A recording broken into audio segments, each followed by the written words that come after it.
আজ আমরা আপনাকে নিয়ে যাব এক অবিশ্বাস্য যাত্রায়, যেখানে এক ভয়ঙ্কর ডাকাত যে রাতের আধারে মানুষের গড় লুটপাট করত, যে কিনা ভয় ছড়াতো মানুষের মনে, সে মানুষটি একদিন হয়ে উঠল আল্লাহর এক অলি। কিভাবে সম্ভব এই রূপান্তর? কোন অলৌকিক ঘটনা তাকে গুনাহ থেকে তুলে নিয়ে এলো তওবার আলোয়? এই হৃদয় কাঁপানো সত্য কাহিনীটাই জানবো আজকের এই গল্পে।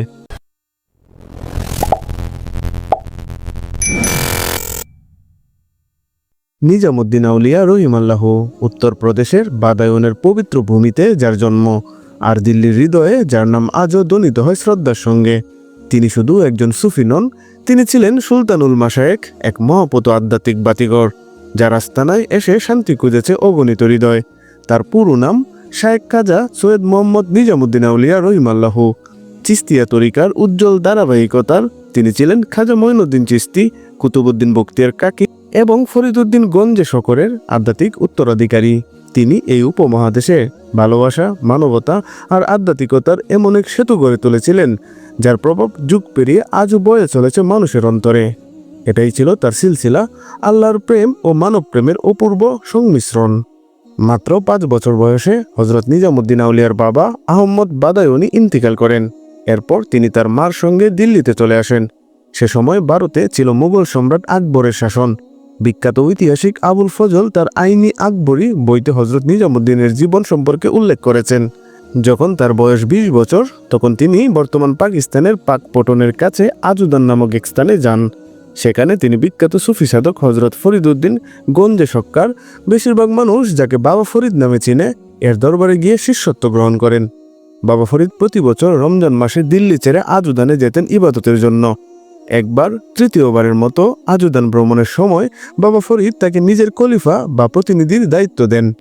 এ ছিল এক মহান দায়িত্ব, যেটা শুধু ঘনিষ্ঠ ও আস্থাভাজন শিষ্যদেরই দেওয়া হতো।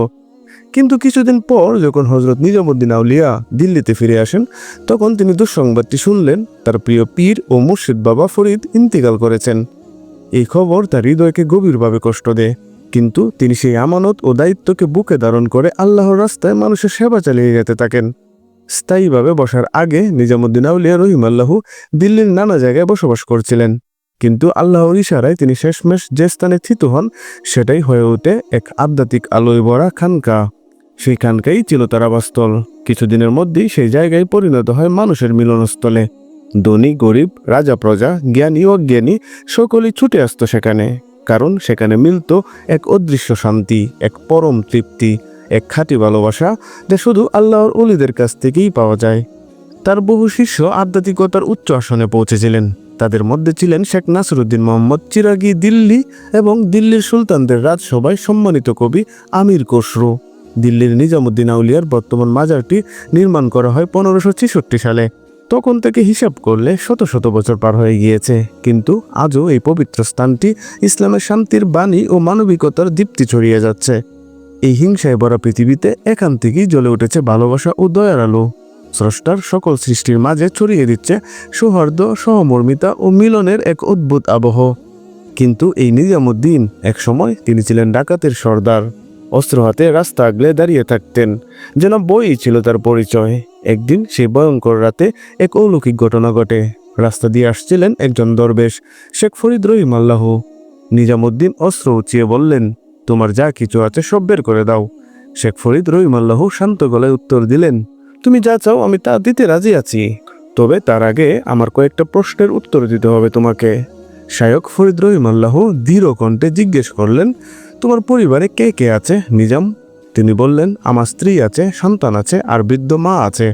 শায়খ আবার জিজ্ঞেস করলেন, তারা কি জানে তুমি কি করো, কিভাবে রোজগার করো? নিজাম মুখ নিচু করে বললেন, না, তার কিচ্ছু জানে না। শায়খ আবারও বললেন, তুমি যে পথে রোজগার করছো সেটা যে গুনার তুমি কি জানো? আর সেই পাপের খাবার যদি তারা খায়, তাহলে তারা কি তোমার পাপের ভাগীদার হবে? নিজামুদ্দিন বললেন, হ্যাঁ হবে, অবশ্যই হবে। শায়খ তখন বললেন, তবে যাও, ফিরে যাও, সবার কাছে জেনে এসো কে কে তোমার এই পাপের ভাগ নিতে রাজি আছে। আমি ততক্ষণ এখানে তোমার সঙ্গীদের সাথেই থাকছি। নিজামুদ্দিন সোজা বাড়িতে গেলেন। গিয়ে একে একে সবাইকে জিজ্ঞেস করলেন, তোমরা কি আমার পাপের কিছু অংশ নিজের কাঁধে নিবে? প্রথমে স্ত্রী বললেন, স্বামী হিসেবে সংসারের সকল রোজগারের দায়িত্ব আপনারই। আপনি কিভাবে তা উপার্জন করবেন সেটি আপনার বিষয়। আমি কেন আপনার পাপের ভাগীদার হব? পরে একে একে ছেলে মেয়ে এমনকি বৃদ্ধা মাকেও একই প্রশ্ন করলেন তিনি। সবাই নীরবে মুখ ফিরিয়ে নিল, কেউই তার পাপের বোঝা নিতে রাজি নয়। নিজাম ডাকাত তখন দিশেহারা হয়ে গেলেন, বুক ফাটা কান্নায় ভেঙে পড়লেন তিনি। কাঁদতে কাঁদতে তিনি সেই ঘর থেকে বেরিয়ে পড়লেন। নিজাম ডাকাত যখন আর কাউকে নিজের পাপের ভাগীদার করতে পারলেন না, তখন ভগ্ন হৃদয়ে দিকভ্রান্তের মতো পথ চলতে লাগলেন। অবশেষে তিনি পৌঁছে গেলেন শেখ ফরিদ রহিমাল্লাহ এর দরবারে। শেখ ফরিদের সম্মুখে গিয়ে হাউমাউ করে কাঁদতে লাগলেন। তারপর 2 হাত জোর করে শেখ ফরিদের পায়ে পড়ে গেলেন। হুজুর, আমি পাপের পাহাড় বয়ে বেড়াচ্ছি, আমায় ক্ষমা করুন, আমায় মুক্তির পথ দেখান। শেখ ফরিদ রহিমাল্লাহ করুণ ভরে তার দিকে তাকালেন। তিনি জানতেন আল্লাহ যার হৃদয়ে তওবার আগুন জ্বালিয়ে দেন তার জন্য দরজা বন্ধ হয় না। তিনি নিজাম ডাকাতকে স্নেহ ভরে নিজের সঙ্গে নিলেন, তাকে দিলেন দীক্ষা, দিলেন ইলম এবং আত্মশুদ্ধির শিক্ষা। এভাবেই এক কুখ্যাত ডাকাত হয়ে উঠলেন যুগশ্রেষ্ঠ আল্লাহর ওলি হযরত নিজামুদ্দিন আউলিয়া রহিমাল্লাহ। ইতিহাসের পাতায় হযরত নিজামুদ্দিন আউলিয়া রহিমাল্লাহকে নিয়ে বহু অলৌকিক ও শিক্ষণীয় ঘটনা ছড়িয়ে রয়েছে। এর মধ্যে একটি বিশেষ ঘটনা ঘটে সেই সময় যখন দিল্লির সিংহাসনে ছিলেন গিয়াসউদ্দিন বলবন। বলবনের নাম শুনলেই সাধারণ প্রজাদের মনে কাঁপন ধরত। সে ছিল এক কঠোর ও রূঢ় শাসক। কেউ যদি তার বিরুদ্ধে অভিযোগ নিয়ে দরবারে হাজির হতো, তবে মনে করা হতো এবার হয়তো তার শেষ সময় গনিয়ে এসেছে। কারণ বলবনের রোষানলে পড়া মানেই প্রাণ যাওয়া ছিল শুধু সময়ের ব্যাপার। বলবনের দরবারে এবার অভিযোগ এসেছে হযরত নিজামুদ্দিন আউলিয়ার বিরুদ্ধে। অভিযোগকারী বলছে নিজামুদ্দিন হিন্দু মুসলিম বা অন্য কোনো ধর্মের মানুষের মাঝে কোনো ভেদাভেদ করে না, শরীয়তে সঠিক আইন মানে না, বরং নিজের ইচ্ছা মতো চলেন। সম্রাট গিয়াসউদ্দিন বলবন প্রশ্ন করলেন, হে নিজামুদ্দিন, এই অভিযোগ কি সত্য?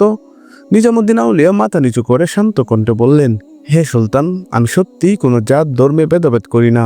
হিন্দু মুসলিম বৌদ্ধ খ্রিস্টান সবই আমার কাছে সমান, কারণ এ জমিন আল্লাহর আর সবই তারই বান্দা, সবই আদম আলাইহিস ইসলামের সন্তান। অন্য একজন অভিযোগ করল, নিজামুদ্দিন ভালোবাসার নামে মানুষের চোখে ধুলা দেন। একথা শুনে নিজামুদ্দিন আউলিয়া মৃদু হেসে বললেন, আপনারা নিশ্চয়ই সেই গুগুর কাহিনী জানেন, যে নিজের সঙ্গীর কাছে নিজেকে সমর্পণ করেনি। গুগুটার হৃদয় বরাক্লান্ত ছিল। সে বলেছিল, যদি তুমি আমাকে গ্রহণ না করো, আমি এমন কষ্টে চটপট করব যাতে সুলাইমান নবীর সিংহাসন পর্যন্ত কেঁপে ওঠে। তার কথায় এমন বেতা আর আবেগে ভরা ছিল যে যা বাতাসে বেশি গিয়ে পৌঁছায় সুলাইমান আলাইহিস ইসলামের দরবারে। নবী সুলাইমান আলাইহিস ইসলাম তখন গুগুটিকে ডেকে বললেন, তুমি এমন কথা কেন বলেছ? ব্যাখ্যা করো আমাকে। গুগুটি বিনীতভাবে বলেছিল, হে আল্লাহর রাসূল, প্রেমিক ও প্রেয়সীর মাঝে বলা কথায় কোনো ব্যাখ্যা হয় না। এই উত্তরে সুলাইমান আলাইহিস সালাম সন্তুষ্ট হয়ে হেসে উঠেছিলেন। আমি আশাবাদী আজ আমার এই উত্তরে আমার প্রভু, আমার মালিকও সন্তুষ্ট হবেন। দরবার কেঁপে উঠল বাহ বাহ ধ্বনিতে। আসন পিড়িতে বসা পণ্ডিত থেকে শুরু করে সৈন্য সকলেই বিস্ময়ে তাকিয়ে রইল আল্লাহর এক প্রকৃত অলির মুখের দিকে। নিজামুদ্দিন আউলিয়া রহিমাল্লাহ জয় করেছিলেন মানুষের হৃদয় তার জ্ঞান, পাণ্ডিত্য, ইবাদত বন্দিগি ও নিখাত মানব প্রেমের মাধ্যমে। তিনি জয় করেছিলেন পুরো ভারতবর্ষ। আল্লাহ তাআলা আমাদের সবাইকে এই মহান অলির জীবন থেকে সঠিক শিক্ষা গ্রহণ করার তৌফিক দান করুন, আমিন। তো আজকে এই পর্যন্তই, দেখা হবে পরবর্তী গল্পে। সে পর্যন্ত আল্লাহ তাআলা ভালো রাখুক, সুস্থ রাখুক, আমিন।